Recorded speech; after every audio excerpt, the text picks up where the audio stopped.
With only a handful of days, honestly, left for the rest of Joe Biden's administration, he might as well just go ahead and become a loose cannon when it comes to doing good things. If you can go ahead and pardon your son, which you said you weren't going to do, then why not go a little further? Why not pardon some nonviolent drug offenders?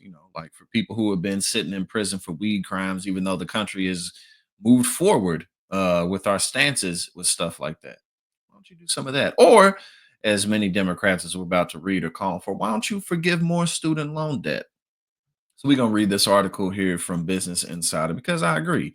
You're in the, you only got a few more days left, and as soon as Trump gets in there, he's gonna start messing everything up. So you might as well do a little bit more. So let's check this out.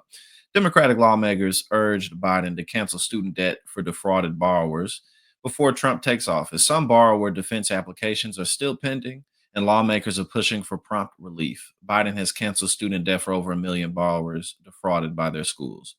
A group of Democratic lawmakers on President Joe Biden to quickly process student loan debt cancellation applications for thousands of borrowers before it's too late.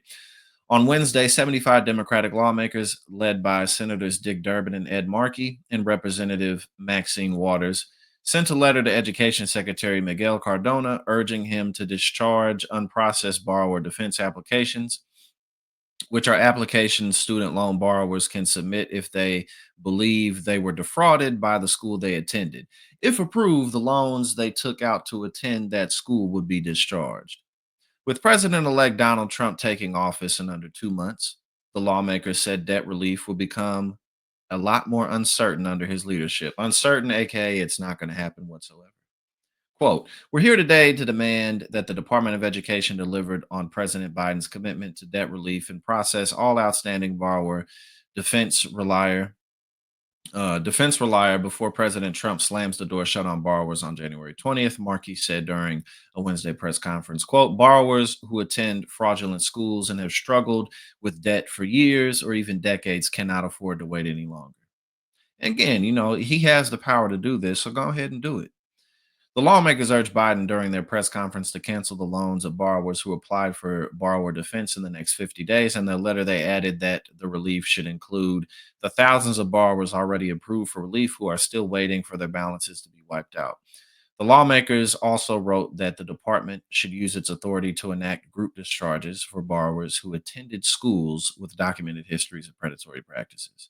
Democratic Rep. Bobby Scott also urged the Education Department in late November to approve student debt relief applications, not just for borrower defense, but for public service loan forgiveness.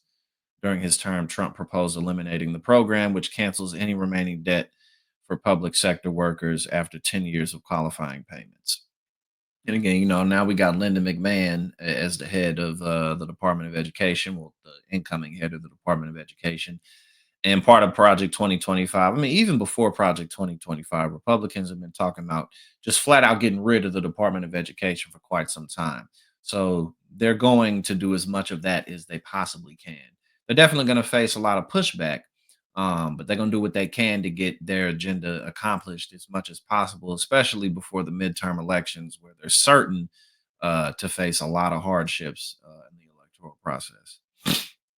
Biden's education department has canceled student debt for nearly 5 million borrowers over the past years, including $28.7 billion for over 1.6 million borrowers who were defrauded by their schools. However, thousands of borrowers are still waiting for their borrower defense applications to be processed, and time is running out. And not, I mean, again, not only would this be the right thing to do, but it'll help Democrats in coming elections, the coming midterms, especially, just to be like, hey, look at the difference between us and Republicans, because the Democratic Party is going to have a ton of distinction between Republicans going into the midterms. Be like, hey, look what they're trying to do, look what they have done, look what Biden did on his way out. It'll just really help with the Democratic cause. So, in addition to it being the right thing, this politically will help out quite a bit too.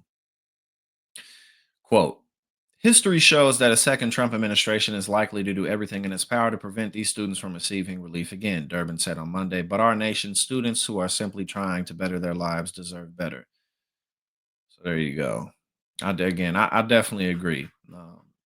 And we saw that he has the ability to do things like this when he pardoned his son Hunter. Not that it's exactly completely related, but just in the sense that Joe Biden has the ability to make more executive orders before his term is over. And once again, it'll just be really helpful for the coming midterm elections in 2026. Hey now. Thank you so much for tuning in here at Politics and Paper. If you like what I do and you support my work, go ahead and subscribe. I greatly appreciate it and really helps to support what we do here.